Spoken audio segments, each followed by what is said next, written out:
السلام علیکم ورحمۃ اللہ وبرکاتہ۔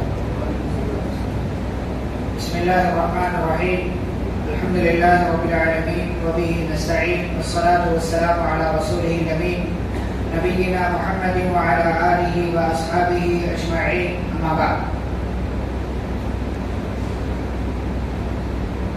معزز حاضرین، آج کی اس مجلس میں ہم تذکرہ کریں گے آپ کے سامنے حدیث رسول صلی اللہ علیہ وسلم کے تعلق سے کہ حدیث کس کو کہتے ہیں اور حدیث کی شرعی حیثیت کیا ہے اور ہمیں کس طریقے سے حدیث کو سمجھنا چاہیے، اور پھر آج کے بعد انشاءاللہ کل کے دن سے آگے کے کچھ دنوں میں محدثین کرام کا تذکرہ ہوگا جو مشہور ہے۔ تو سب سے پہلے حدیث کس کو کہتے ہیں؟ حدیث کس کو کہا جاتا ہے؟ رسول صلی اللہ علیہ وسلم کی بات کو۔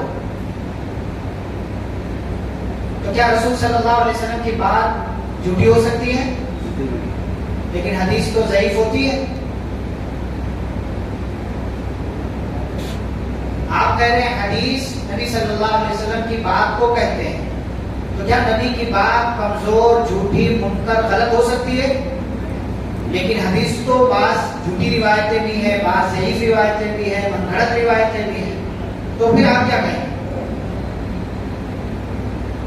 حدیث کہتے ہیں جس چیز کی نسبت رسول اکرم صلی اللہ علیہ وسلم کی طرف کی جائے، جس چیز کو نبی سے جوڑا جائے، چاہے وہ بات ہو، کام ہو یا تقریر ہو، اس کو حدیث کہا جاتا ہے۔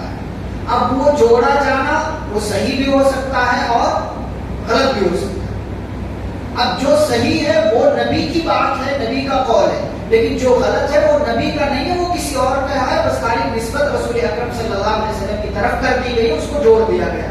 جیسے مجھ سے کسی چیز کو جوڑ دیا جائے کہ یہ چیز فلاں کا ہے یا یہ چیز فلاں کی ہے، تو اب وہ نسبت صحیح بھی ہو سکتی ہے اور غلط بھی ہو سکتی ہے۔ ہو سکتا ہے کہ وہ میرا گھر ہو سکتا ہے کہ وہ میرا گھر نہ ہو۔ یہ جاننے والے کے جو بول رہا ہے اس کے اوپر ڈیپینڈ کرتا ہے کہ وہ صحیح بول رہا ہے کہ غلط بول رہا ہے۔ ایسے ہی حدیث کہتے ہیں جس چیز کو جوڑا جائے نبی سے، جس چیز کی نسبت نبی کی طرف کی جائے، چاہے وہ بات ہو یا کام ہو یا کوئی اور کسی اور طرح کی چیز ہو، اب یہ نسبت جھوٹی بھی ہو سکتی ہے اور صحیح بھی ہو سکتی ہے۔ صحیح ہے تو وہی نبی صلی اللہ علیہ وسلم کی اصل بات ہے، اور اگر وہ جھوٹی ہے تو کسی اور کی بات ہے۔ حدیث کو اور بھی ناموں سے جانا جاتا ہے، جیسے ہم اسے سنت بھی کہتے ہیں، آثار رسول بھی کہتے ہیں، اور بہت سارے نام جو ہیں کتابوں میں موجود ہیں۔ اب حدیث رسول صلی اللہ علیہ وسلم کی حیثیت کیا ہے؟ تو دیکھیں، جیسے ہم قرآن کو مانتے ہیں، جیسے قرآن کو ماننا ضروری ہے، ویسے ہی حدیث کو بھی ماننا ضروری ہے۔ اگر کوئی بندہ قرآن کو تو مانے لیکن حدیث کا انکار کر دے، وہ مسلمان نہیں ہے، وہ منکر حدیث مانا جائے گا، وہ منکر رسول مانا جائے گا۔ تو جیسے قرآن کی حیثیت ہے ویسے ہی حدیث کی بھی حیثیت ہے۔ قرآن کو بھی اللہ نے نازل کیا ہے اور حدیث کو بھی اللہ نے نازل کیا۔ وَمَا يَنْطِقُ عَنِ الْهَوَىٰ إِنْ هُوَ إِلَّا وَحْيٌ يُوحَىٰ۔ نبی اپنی طرف سے کچھ نہیں کہتے، جو کہتے ہیں وہ وحی ہوتی ہے۔ پھر قرآن میں اور حدیث میں فرق کیا ہوا؟ قرآن کے جو الفاظ ہیں، قرآن کی جو بات ہے، وہ سب اللہ کا ہے۔ قرآن کے الفاظ بھی اللہ کے اور قرآن کی باتیں بھی اللہ کی، لیکن حدیث جو ہے وہ ضروری نہیں ہے کہ وہ الفاظ اللہ ہی ہو۔ بات تو اللہ کی ہے، بات اللہ کی طرف سے آئی ہے، لیکن ضروری نہیں ہے کہ وہ الفاظ بھی اللہ کے ہوں۔ جبریل امین علیہ السلام کو اللہ نے حکم دیا تو جبریل نے اپنی طرف سے الفاظ اس کو بنا کر کے نبی کو بتا دیا، یا جبریل نے نبی صلی اللہ علیہ وسلم کو بتایا تو نبی نے اس کو اپنے الفاظ میں صحابہ کے درمیان پیش کر دیا۔ تو یہ قرآن اور حدیث میں کیا فرق ہے؟ قرآن کے الفاظ، قرآن کی بات دونوں اللہ کے ہیں، اور جیسا لوح محفوظ میں تھا ویسا ہی اتارا گیا۔ لیکن حدیث کس کو کہتے ہیں؟ کہ حدیث بھی اللہ کی طرف سے آتی ہے، بات اللہ کی ہوتی ہے، لیکن الفاظ کبھی اللہ کے ہوتے ہیں، کبھی جبریل کے ہوتے ہیں، کبھی محمد صلی اللہ علیہ وسلم کے ہوتے. یہ دونوں میں فرق ہے. ایسے ہی ایک فرق یہ ہے کہ قرآن کی آپ تلاوت کر سکتے ہیں, اس پر آپ کو ثواب ملے گا, لیکن جیسے قرآن کی تلاوت کرتے ہیں ویسے ہی آپ حدیث کو لے کر کے بیٹھ جائیں گے, خالی پڑھتے چلے جائیں, سوچیں آپ کو ثواب ملے گا تو نہیں ملے گا. صرف ریڈنگ کرنے پر ثواب آپ کو نہیں, اس کو سمجھنے پر, اس میں لگے رہنے پر ثواب ملے گا. لیکن جیسے قرآن کے صرف الفاظ پڑھنے پر آپ کو ثواب ملتا ہے, ایسے حدیث کے صرف الفاظ پڑھنے پر آپ کو ثواب نہیں ملے گا. اسی کو کہتے ہیں وحی مطلوب, وحی غیر مطلوب. وحی مطلوب یعنی قرآن جس کی تلاوت کی جاتی ہے, اور وحی غیر مطلوب یعنی حدیث جس کی تلاوت نہیں کی جاتی ہے. قرآن کو آپ نماز میں پڑھ سکتے ہیں, لیکن حدیث کو آپ نماز میں نہیں پڑھ سکتے. یہ بنیادی فرق ہے. لیکن یاد رہے دونوں کی حیثیت برابر ہے. دین کے معاملے میں دونوں کی حیثیت برابر ہے. اگر آپ نے یہ سوچا قرآن کو اوپر رکھ دے اس کے بعد حدیث ہے, تو بات نہیں, ساتھ میں رکھنا پڑے گا. قرآن اور حدیث, قرآن یا حدیث نہیں, پہلے قرآن پھر بعد میں حدیث نہیں, پہلے قرآن اور حدیث دونوں ساتھ میں. کسی بھی مسئلے کو جب ہم سمجھیں گے تو صرف قرآن میں دیکھ کر کے نہیں سمجھیں گے کہ پہلے قرآن میں دیکھتے ہیں پھر حدیث میں دیکھیں گے. بھائی یہ معاملہ ہے, یہ مسئلہ ہے, ہو سکتا ہے قرآن میں ہو سکتا ہے حدیث میں ہو سکتا ہے دونوں جگہ ہو, تو دونوں چیزوں کو ہم دیکھ کر کے سمجھ کر کے پھر کسی فیصلے پر ہم پہنچیں گے. تو یہ ایک چیز. اچھا, اس میں ایک اور چیز یہ ہے کہ جیسے قرآن محفوظ ہے ویسے ہی حدیث بھی محفوظ ہے. جیسے قرآن محفوظ ہے ویسے ہی حدیث بھی محفوظ ہے. اگر قرآن کو ہم محفوظ مانیں لیکن حدیث کو محفوظ نہ مانیں تو گویا کہ ہم قرآن کا انکار کرتے ہیں. اس لیے کہ قرآن کی تفسیر کیا ہے؟ حدیث ہے. تو اگر قرآن کو محفوظ مان لیا لیکن حدیث کو محفوظ نہیں مانا تو قرآن کو سمجھ پائیں گے؟ نہیں سمجھ پائیں گے, نہیں سمجھ پائیں گے. اس لیے جیسے قرآن محفوظ ہے ویسے ہی حدیث میں محفوظ ہے, کیونکہ دونوں ایک دوسرے کی تفسیر کرتے ہیں. اللہ نے فرمایا وَأَنزَلْنَا إِلَيْكَ الذِّكْرَ لِتُبَيِّنَ لِلنَّاسِ مَا نُزِّلَ إِلَيْهِمْ. ہم نے ذکر کو نازل کیا ہے تاکہ آپ اس کے ذریعے لوگوں کو وضاحت کریں. تو قرآن بھی اللہ نے نازل کیا, حدیث بھی اللہ نے نازل کیا. قرآن حدیث دونوں ساتھ میں ہیں, اور قرآن بھی محفوظ ہے, حدیث بھی محفوظ ہے. کوئی بھی مسئلہ سمجھنے کے لیے ہم دونوں جگہ دیکھیں گے کہ اس مسئلے کا حل قرآن اور حدیث میں موجود ہے تو اچھی بات ہے, ورنہ ہم علماء کی طرف رجوع کریں گے, ان کا اجماع دیکھیں گے یا پھر قیاس دیکھیں گے کہ علماء نے اس سلسلے میں کیا فتویٰ دیا ہے جو پہلے موجود نہیں تھی اور آج موجود ہے. اب دیکھیں کہ یہ حدیث رسول کیسے محفوظ ہوئی. بعض لوگ انکار کر دیتے کہ ارے حدیث میں بھی صحیح ضعیف اور غلط موضوع ہوتا تو کیسے مانیں گے, کیسے مانیں گے؟ قرآن تو محفوظ ہے 1400 سال سے اور حدیث تو محفوظ ہی نہیں ہے. تو حدیث بھی محفوظ ہے, حدیث بھی محفوظ ہے, لیکن سمجھنے والوں کے لیے. جو نہ سمجھے اس کے لیے قرآن بھی محفوظ نہیں. اسی لیے شیعہ کہتے ہیں قرآن کے 40 پارے تھے, 10 پارے ابو بکر نے عمر نے چھپا لیے, غصب کر لیا, اور ان 10 پارے میں علی کی خلافت کا تذکرہ تھا رضی اللہ عنہ. کہتے علی کی خلافت کا ان 10 پاروں میں تذکرہ تھا, علی کے تعلق سے وصیتیں تھی. ابو بکر اور عمر نے علی کی خلافت پر بھی ڈاکہ ڈال دیا اور قرآن کے 10 پارے جو ہے چھپا لیے. کہتے ہیں 40 پارے تھے. تو جو نہیں مانے گا وہ قرآن کو بھی نہیں مانے گا, وہ حدیث کو بھی نہیں مانے گا. اچھا, جو حدیث کو محفوظ نہیں مانتا وہ گویا کہ قرآن کا بھی انکار کرتا. اس لیے کہ قرآن کہتا ہے اِنَّا نَحْنُ نَزَّلْنَا الذِّكْرَ, ہم نے ذکر کو نازل کیا ہے اور ہم بھی اس کی حفاظت کرنے والے ہیں. تو قرآن بھی محفوظ ہے, حدیث بھی محفوظ ہے. لیکن کیسے حفاظت ہوئی اس کی, یہ تھوڑا سا تاریخ ہم جانتے ہیں. قرآن کو صحابہ لکھا کرتے تھے. نبی صلی اللہ علیہ وسلم نے کچھ صحابہ کی ٹیم بنائی تھی, وہ لکھتے تھے جنہیں ہم کیا کہتے ہیں, کاتبین وحی کہتے ہیں, وحی کے لکھنے والے. شروع میں صحابہ حدیث بھی لکھا کرتے تھے, حدیث بھی لکھا کرتے تھے, لیکن نبی صلی اللہ علیہ وسلم نے منع کر دیا کہ میری زبان سے نکلنے والی ہر چیز مت لکھ لیا کرو. صحابہ لکھ لیا کرتے تھے, لیکن پھر بعد میں رسول اکرم صلی اللہ علیہ وسلم نے اجازت دے دی, اور صحابہ کچھ لوگ جو کاتبین وحی تھے وہ صرف قرآن لکھتے تھے, اور کچھ لوگ جن کا نام کاتبین وحی میں نہیں تھا وہ نبی صلی اللہ علیہ وسلم کی دیگر باتوں کو لکھ لیا کرتے تھے جو قرآن کی آیتیں نہیں ہوتی تھی. تو وہیں سے حفاظت کا سلسلہ چل رہا ہے. اور صحابہ کہیں کسی نے پتے پر لکھ لیا، چمڑے پر لکھ لیا، کہیں اور کوئی کسی طرح کی چیز ہے اس پر لکھ لیا، اس طریقے سے لکھتے چلے آتے تھے۔ اب آگے حدیث رسول کی حفاظت کے 10 پوائنٹس میں آپ کے سامنے ذکر کرتا ہوں سمجھنے کے لیے۔ سب سے پہلی بات کہ حدیث رسول صلی اللہ علیہ وسلم کی حفاظت کیسے ہوئی؟ تلاش اور جستجو کے ذریعے۔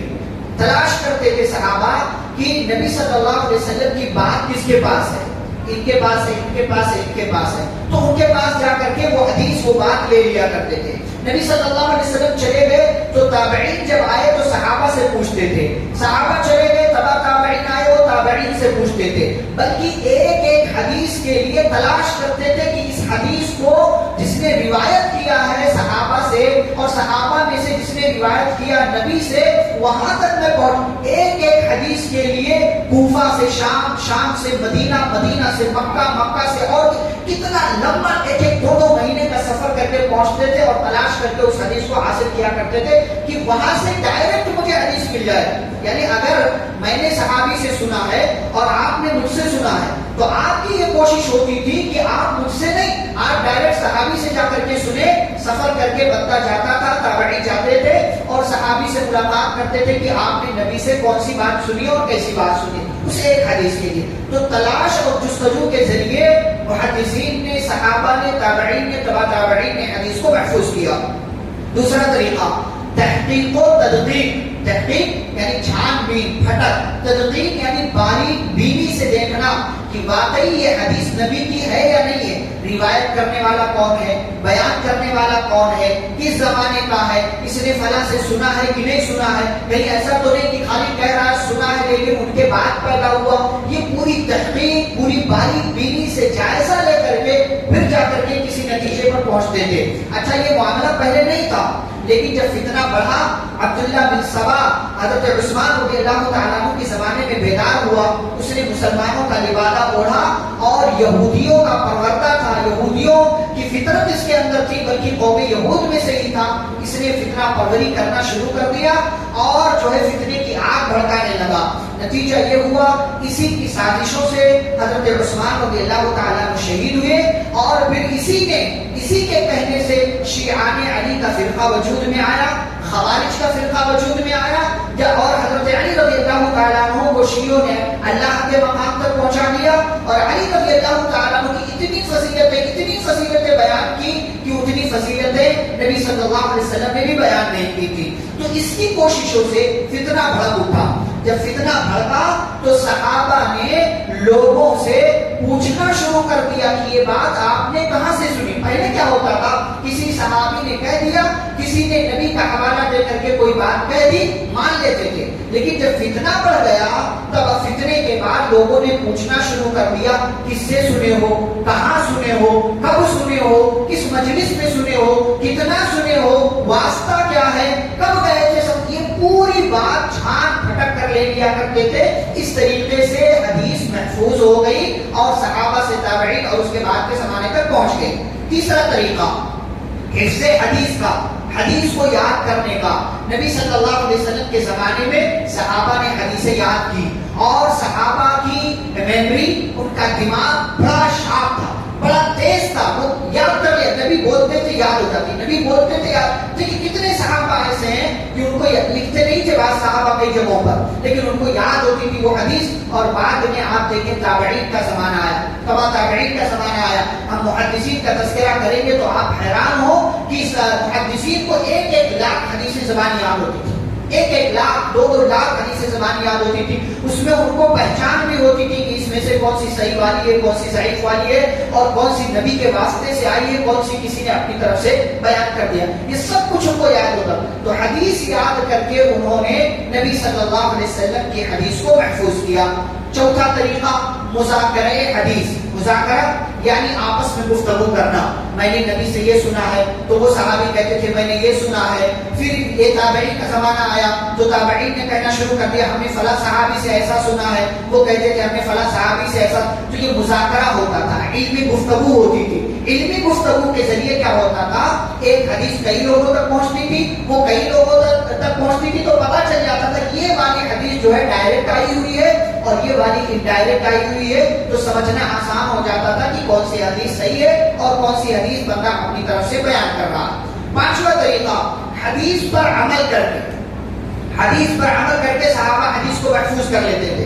اس طریقے سے حدیث کے نبی نے کوئی بات کہہ دیا کہ یہ کام ایسے کرو، صحابہ ویسا کر لیتے تھے. نبی نے کوئی بات بتا دی، صحابہ اس کو اپنی عملی زندگی میں لے آتے تھے. اس طریقے سے حدیث محفوظ ہو جاتی تھی. چھٹا طریقہ تبلیغ حدیث. حدیث کو دوسروں تک پہنچانا، بیان کر دینا.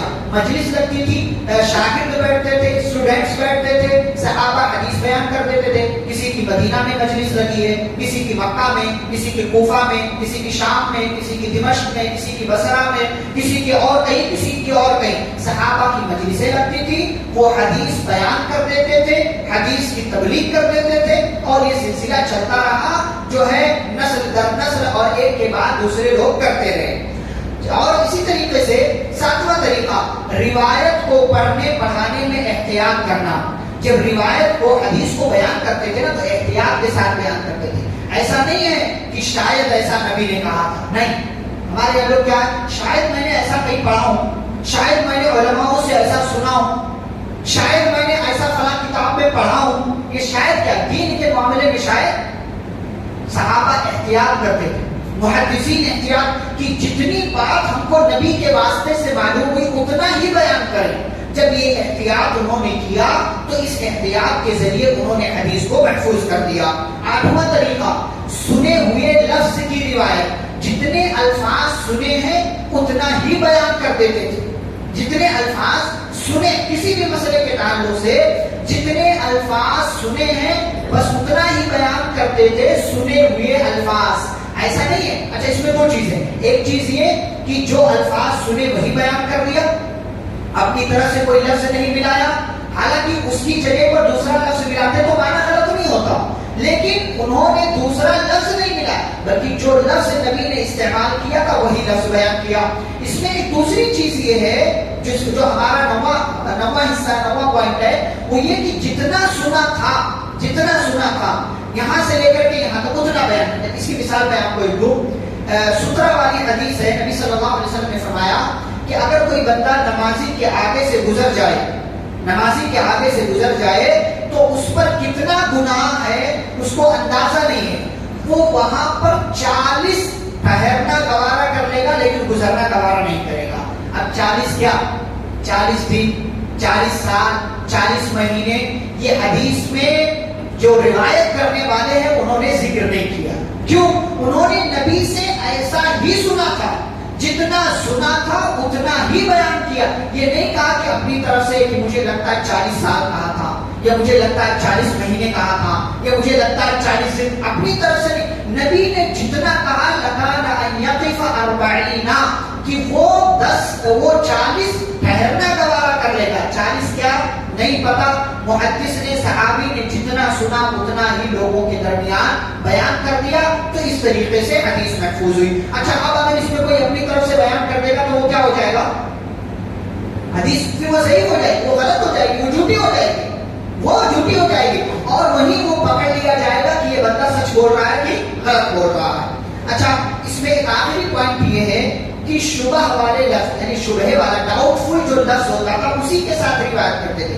بعض دفعہ کیا ہوتا تھا، جیسے نبی منبر پر کھڑے ہو کر بیان کرتے ہیں تو کوئی صحابی پیچھے ہوتے تھے تو صحیح طریقے سے بعض دفعہ آواز نہیں آئی تو ان کو یہ لگا کہ یہ بولے تھے یا یہ بولے تھے، دونوں بات. کہ ان کو جو لگا پوری بات کو سن کر کے اس کے حساب سے بیان کر دیتے تھے کہ نبی نے یا تو یہ کہا تھا یا تو یہ کہا تھا. یعنی ان دونوں باتوں میں سے کوئی ایک بات تھی، کوئی تیسری بات بھی نہیں تھی، اور ان دونوں کے علاوہ کوئی اور بات نہیں تھی، بلکہ انہی دونوں میں سے کوئی بات تھی. یا تو نبی اس کے حوالے سے بات کر رہے تھے یا تو اس کے حوالے سے بات کر رہے تھے. تو جو جس طریقے سے گرچہ شبہ والا ڈاؤٹ فل لفظ تھا اسی لفظ کے ساتھ روایت کر دیا اور بیان کر دیا. یہ 10 طریقے ہیں کہ جن طریقوں کو اپنا کر کے صحابہ نے، تابعین نے، تبع تابعین نے حدیثوں کو محفوظ کیا، اور حدیثیں اللہ کے فضل و کرم سے محفوظ ہو گئی. اور پھر ایک سلسلہ چلا علماء صحابہ میں سے علماء تھے ابو ہریرہ، عبداللہ بن عمر، عبداللہ بن عباس، ابو سعید خدری، عبداللہ بن عمرو بن عاص، یہ وہ صحابہ، انس بن مالک، یہ وہ صحابہ جن سے زیادہ حدیثیں مروی ہیں. اسی میں اما عائشہ رضی اللہ عنہا کا آپ نام لے لیں. اس کے بعد تابعین کا دور آیا تو تابعین کے دور میں ایک سے بڑھ کر کے ایک ائمہ آئے. سعید بن مسیب آئے اور اسی طریقے سے عروہ بن زبیر آئے، عبد الرحمن بن مہدی اور بعد کے زمانے میں آئے. تبع تابعین کا دور آیا، امام احمد بن حنبل، امام مالک، امام شافعی آئے. پھر اس کے بعد کا دور آیا امام بخاری، امام مسلم، امام نسائی، امام ترمذی، امام ابن ماجہ، امام ابو داؤد، یہ محدثین آئے. اس کے بعد کے اور دیگر لوگ، یہ سلسلہ چلتا رہا، حدیثیں بیان کرتے رہے اور ایسے ایسے علماء پیدا ہوئے کہ سامنے والے بندے کی کیفیت، اس کی حالت کو دیکھ کر کے بتا دیتے تھے کہ یہ بندہ جھوٹا ہے کہ سچا ہے، حدیث بیان صحیح کر رہا ہے یا غلط کر رہا. احتیاط اتنی کرتے تھے کہ اگر کوئی بندہ سنت کے خلاف عمل کرنے والا ہے اور وہ حدیث بیان کر دے تو اس کی حدیث کو نہیں لیتے تھے کہ جب تو سنت پر عمل نہیں کر رہا ہے تو حدیث صحیح بیان کیسے کر سکتا ہے، اس کی حدیث کو نہیں لیتے. اس سلسلے میں ایک واقعہ ہے، امام بخاری رحمہ اللہ یا کوئی اور محدث لمبا سفر کر کے کسی آدمی کے تعلق سے انہوں نے سنا کہ اس کے پاس یہ حدیث ہے. ایک لمبا سفر کر کے اس ایک حدیث کو سننے کے لیے گئے اور جب اس علاقے میں پہنچے تو دیکھا کہ ایک بندہ ایک نانپائی روٹی بنانے والے ان کے پاس کھڑے ہو کر کے روٹی کھا رہا. تو انہوں نے وہی کسی آدمی سے پوچھا، بھائی اس علاقے میں فلاں صاحب رہتے ہیں، میں ان سے حدیث سننے کے لیے آیا ہوں، وہ کہاں ملیں گے؟ کہا وہ دیکھو وہ جو کھڑا ہے روٹی کھا رہا ہے وہی ہے.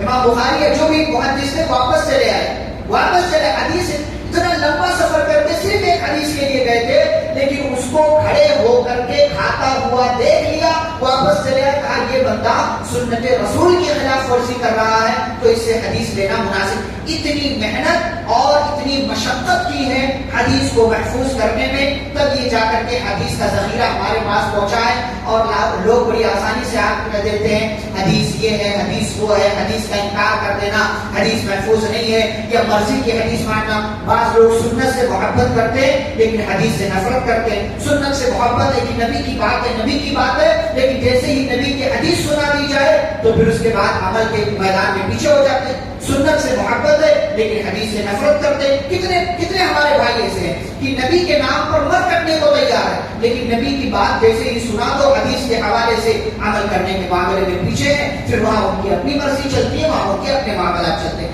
تو یہ آپ کو بتانے کے لیے حدیث کا، سنت کا بیک گراؤنڈ کیا ہے، کیسے لکھا گیا، کیا چیز اختصار کے ساتھ. ورنہ محنتیں اتنی ہیں کہ اسی ایک ٹاپک پر کئی موٹی موٹی جلدوں کی کتابیں لکھی ہیں علماء نے، ائمہ نے اور محدثین کرام نے. ہم اور آپ کو ان کی کوششوں کی قدر کرنی چاہیے. آگے کی مجلسوں میں انشاءاللہ ہم امام بخاری، امام مسلم وغیرہ جیسے کئی ائمہ اور محدثین کا آپ کے سامنے انشاءاللہ تذکرہ کریں گے کہ کس طریقے سے انہوں نے محنت کی، جستجو کی اور کیسے ان کتابوں کو جمع کیا اور رسول اکرم صلی اللہ علیہ وسلم کی احادیث کو ہم تک پہنچانے کی کوشش کی. اللہ رب العالمین ان تمام ائمہ، محدثین اور حدیث کے میدان میں محنت کرنے والوں پر اپنی رحمتیں نازل کرے اور ہم سبھی کو قرآن و حدیث کی باتوں کو پڑھنے، سمجھنے اور پر عمل کرنے کی توفیق عطا فرمائے. آمین. صلی اللہ علیہ نبی کریم. سبحان اللہ وبحمدک، اشهد ان لا اله الا انت، استغفرك واتوب اليك. السلام علیکم ورحمۃ اللہ وبرکاتہ.